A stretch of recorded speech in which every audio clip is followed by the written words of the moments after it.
Hello friends, मैं doctor Prempal Singh. आपका हमारे इस चैनल में बहुत बहुत स्वागत है। दोस्तों, कुछ कमेंट हमारे पास ऐसे आते हैं जिनसे हमें भी सीख मिलती है। कुछ दोस्तों का कहना है कि सर, क्या एलोपैथिक की तरह होम्योपैथिक में भी एंटीबायोटिक्स दवाइयाँ होती हैं?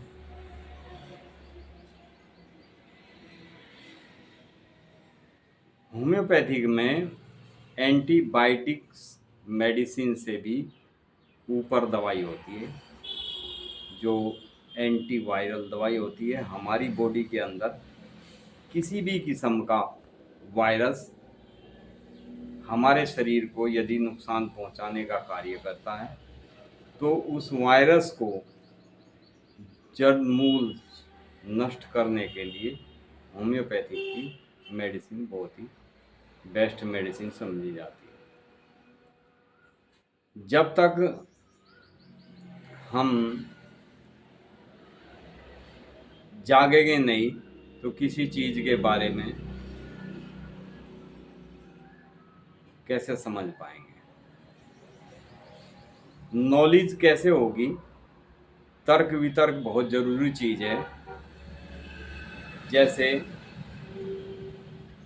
जीवाणु संबंधी संक्रमण, आंतरिक अथवा बाह्य, दोनों, कमजोर रोग प्रतिरोधक प्रणाली अथवा जीवाणु संबंधी अनसंचरण से बचाव का एक रूप, जिसमें से दवाई प्रतिरोधक प्रतिक्रिया पर जनित रोधी रूप में कार्य करती है। अब ये कैसे कार्य करती है? इससे श्वेत रक्त कोशिकाएं जो होती है, रोगाणु को पहचानने तथा नष्ट करने के लिए कार्य कर सके। यहाँ पर हम होम्योपैथिक में इम्यूनाइजेशन यानी इम्यूनिटी बढ़ाने का मेडिसिन देते हैं। इम्यूनिटी पावर जब हमारे शरीर की बढ़ेगी तो उसी के आधार से हमारे यहाँ होम्योपैथिक में ट्रीट किया जाता है। इम्यूनाइजेशन का सिद्धांत जब लागू हम करते हैं, लागू होता है, तो उच्च शक्ति तथा तनुकरण की खुराक से कोई भी दुष्प्रभाव नहीं रहता हमारे शरीर के अंदर। उसको ये समूल नष्ट कर देती है। जिस जीवाणु को, हमारी बॉडी के जितने भी जीवाणु होते हैं वे हमारे शरीर के मित्र होते हैं। उनको यदि कोई भी बीमारी, कोई भी वायरल, कोई भी वायरस उनको नुकसान पहुंचाने का कार्य करता है, तो हमें उसके प्रतिरोधक इम्यून पावर के लिए मेडिसिन हम देते हैं, ताकि हमारे शरीर और हमारे जीवाणुओं को कोई भी बाह्य चीज़ें, कोई भी रोग, कोई भी वायरल नुकसान ना पहुंचा सके। उनका जीवाणु से संबंधित रोग प्रतिरोधक प्रक्रिया के लिए ग्रंथियों की मदद करती है ये मेडिसिन। कुप्रभाव मुक्त इम्यूनाइजेशन फार्मूले के लिए बचपन में इस दवाई को जीवाणु के जीवन के प्रथम, जैसे नवजात शिशु जन्म लेता है, शिशु के जन्म से 2 वर्ष तक जो मैं आपको मेडिसिन बताऊंगा, वो बचपन में जैसे बच्चे ने जन्म लिया है उसको रोग प्रतिरोधक क्षमता के तौर पर 1 से लेके 2 वर्ष तक के बच्चे तक के लिए महीने में 1 बार, महीने में 1 बार 3 दिन के लिए ये मेडिसिन ज़रूर देनी चाहिए। प्रतिदिन दिन में 3 बार 3 बूंद, 1 चम्मच में थोड़ा पानी लें, उसमें 3 बूंद डालें इस मेडिसिन की और उस बच्चे को आप पिला दें, तो उस बच्चे को कोई भी वायरल, कोई भी इन्फेक्शन नहीं हो सकता। उसकी रोग प्रतिरोधक क्षमता को इतनी बढ़ा देती है कि आपको बच्चे की तरफ से चिंतित होने की आवश्यकता नहीं पड़ती। यही यदि बड़ों को रोगियों को, अब आप समझें इस चीज़ को, बच्चे को हमने रोगी नहीं कहा है, बच्चे को आप जन्म लेते ही यदि ये मेडिसिन, जैसे मैंने बताया, जन्म से 2 वर्ष के बच्चे को महीने में केवल 3 दिन, 1 महीने में केवल 3 दिन आप 3-3 बूंद 3 दिन तक 1 चम्मच में पानी लेकर देते हैं, 2 से 3 बूंद, तो बच्चे को कोई भी बीमारी जल्दी से अटैक नहीं करेगी। अब बड़ों को रोगी मैंने इसलिए कहा है कि बड़े तब ध्यान देते हैं उस चीज़ पर जब उनको ये डिजीज़ कोई भी हमारे शरीर को नुकसान पहुंचाने लगती है, हमारे शरीर में इम्यूनिटी पावर जब कम होने लगती है। उसके लिए बड़े रोगियों के लिए जीवाणु संबंधी संक्रमण में प्रतिदिन 3 बार 10-10 बूंद की मात्रा तब तक लें जब तक रोगी स्वस्थ नहीं हो जाता। और यदि चारों तरफ वायरल फैला हुआ है, चारों तरफ एक रोग फैला हुआ है, बीमारी फैली हुई है, वायरस फैला हुआ है उस चीज़ का, उसमें यदि आपको कोई भी दिक्कत नहीं है तो आप इस दवाई को 10-10 बूंद डेली रोग प्रतिरोधक क्षमता के तौर पर दिन में 1 बार अवश्य ले सकते हो, जब कोई भी बीमारी अपनी चरम सीमा पर पहुंची हुई होती है।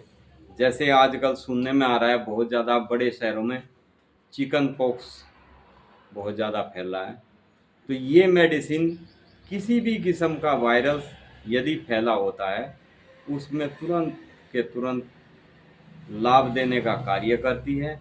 यदि बीमार हो चुके हैं तो आप तब तक पेशेंट को देते रहें जब तक पेशेंट ठीक नहीं हो जाता।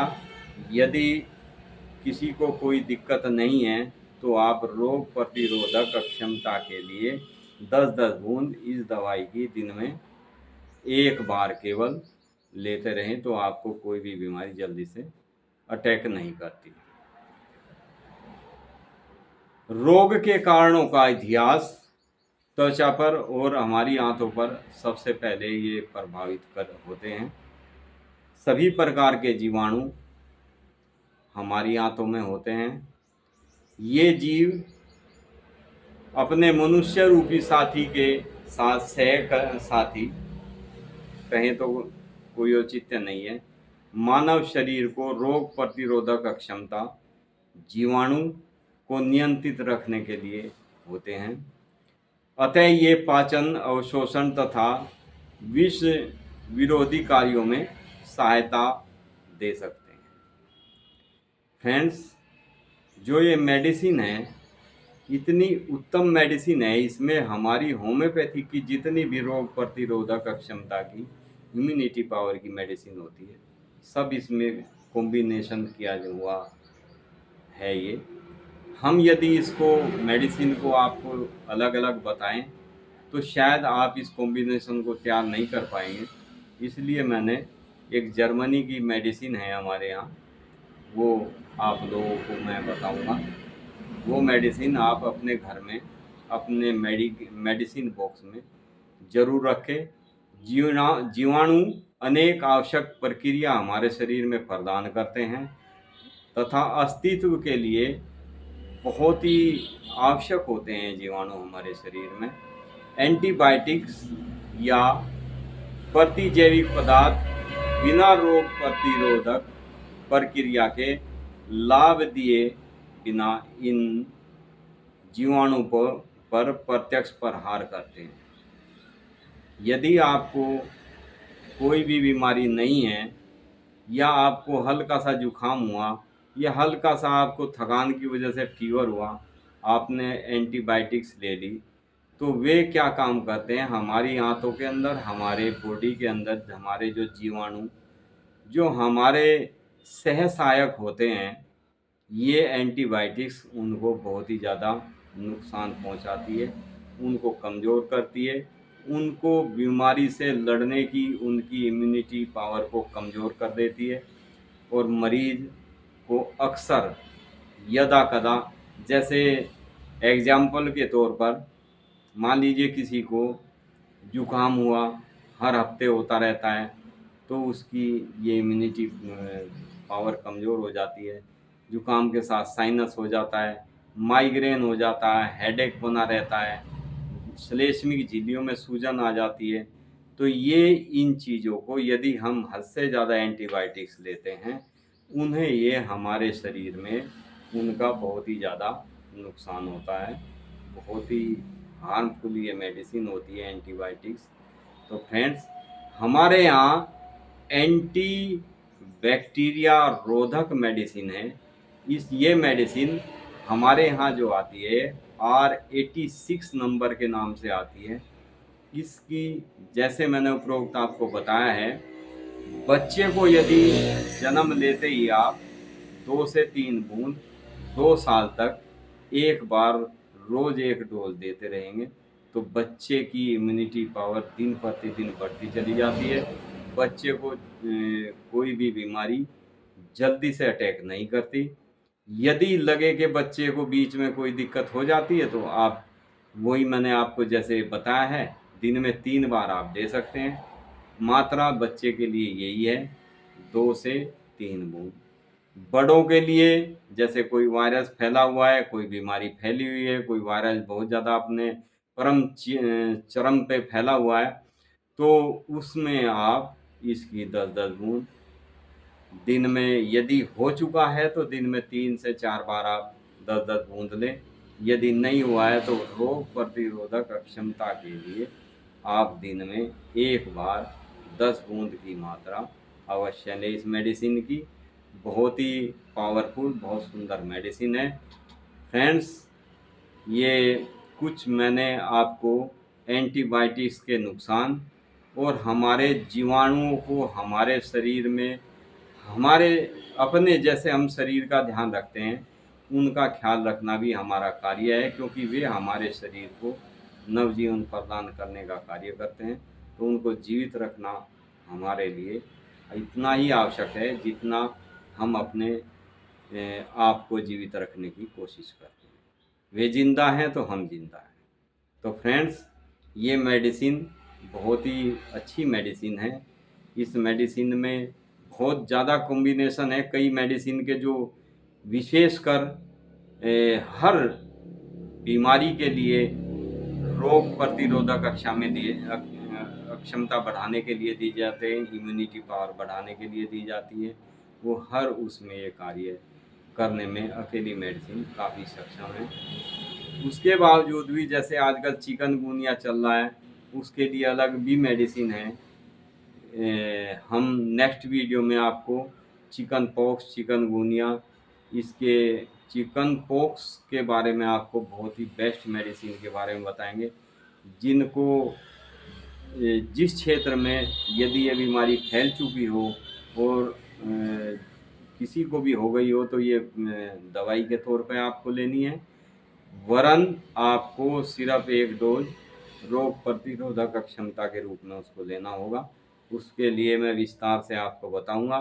यदि अभी बताया तो वीडियो बहुत लंबा हो जाता है, फिर आप लोग उस वीडियो को पूरा देख नहीं पाते, फिर आप मुझसे कमेंट में कहेंगे कि डॉक्टर साहब फला चीज़ के लिए दवाई बताएं। अभी एक हमारे मित्र जो हैं, उन्होंने नेजल पॉलिप के लिए कि सर नेजल पॉलिप के लिए आप कोई मेडिसिन बताएं, तो मैंने उनको मैसेज किया, वापस में रिप्लाई दिया। मैं कहा आप वीडियो देखिए, उसमें नेजल पॉलिप की हमने बहुत ही सुंदर वीडियो डाल रखी है। तो फ्रेंड्स, आप वीडियो पूरा देखेंगे तो आपको कुछ ना कुछ सीखने को मिलेगा। जैसे यदि हम खाली बैठे हुए अखबार भी पढ़ते हैं तो हमें अखबार पढ़ने से भी देश दुनिया के बारे में ज्ञान होता है, कहाँ क्या हो रहा है, कहाँ बाढ़ आ रही है, कहाँ कोई बीमारी फैल रही है। तो फ्रेंड्स, पढ़ाई बहुत ज़रूरी चीज़ है। सीखना इतना ज़रूरी है हमारे लिए कि हम जितना ज़्यादा सीख लें वो भी हमारे लिए कम है। डॉक्टर्स के लिए केवल ये नहीं है कि आपने 5 साल की ट्रेनिंग कर ली, कुछ समय का आपने एक्सपीरियंस ले लिया और आप बैठ गए क्लिनिक खोल के। तो उसमें आपको फिर भी स्टडी का, हमारे पास कई केस ऐसे आ जाते हैं जिसके को हम ट्रीटमेंट देते हैं बहुत अच्छा, लेकिन हमें ज़रा सा भी यदि डाउट रहता है तो मैं अपने पेशेंट के लिए, जिसको मैंने ट्रीटमेंट दिया है, और ज़रा सा भी मुझे डाउट होता है तो मैं रात के 12-1 बजे तक भी बुक्स में उसके लिए स्टडी करता रहता हूँ कि मैंने उसको मेडिसिन दी है, वो जो दी है वो तो अच्छी दी है, लेकिन यदि किसी कारण से इस पेशेंट को कुछ रिलीफ कम मिला या कोई दिक्कत और एक्स्ट्रा रही तो उसको नेक्स्ट में, जब वो मेरे पास नेक्स्ट राउंड में आएंगे, तो मुझे क्या मेडिसिन देनी चाहिए। मैं अपने इस पेशे को बड़ी ईमानदारी से निभाता हूँ और यही चाहता हूँ कि आप जितनी नॉलेज बढ़ा सकें इतनी ही आपके लिए फ़ायदेमंद है। तो थैंक यू फ्रेंड्स, आप वीडियो देखें, वॉच करें, अच्छी तरह से पूरी वीडियो देखें और कमेंट करके हमें बताएं। जो भी आपको दिक्कत परेशानी एक्स्ट्रा भी हो तो आप कमेंट करके बताएं। लाइक शेयर सब्सक्राइब ज़रूर करें। शेयर का मैं बार बार यही कहता हूँ, शेयर करना और लाइक करना तो आपकी पसंद है कि आपको वीडियो अच्छी लगी तो आपने लाइक की, लेकिन शेयर करना इसलिए ज़रूरी है ताकि औरों को भी सीख मिल सके, औरों को भी इसमें कुछ ना कुछ नॉलेज मिल सके। हो ना हो किसी को ऐसी कोई दिक्कत हो, उनको वीडियो के माध्यम से उन तक कोई संदेश जा सके। तो फ्रेंड्स, शेयर भी करना ज़रूरी होता है वीडियो को। Thank you friends, be happy and be healthy. आप स्वस्थ रहें, मस्त रहें। Thank you.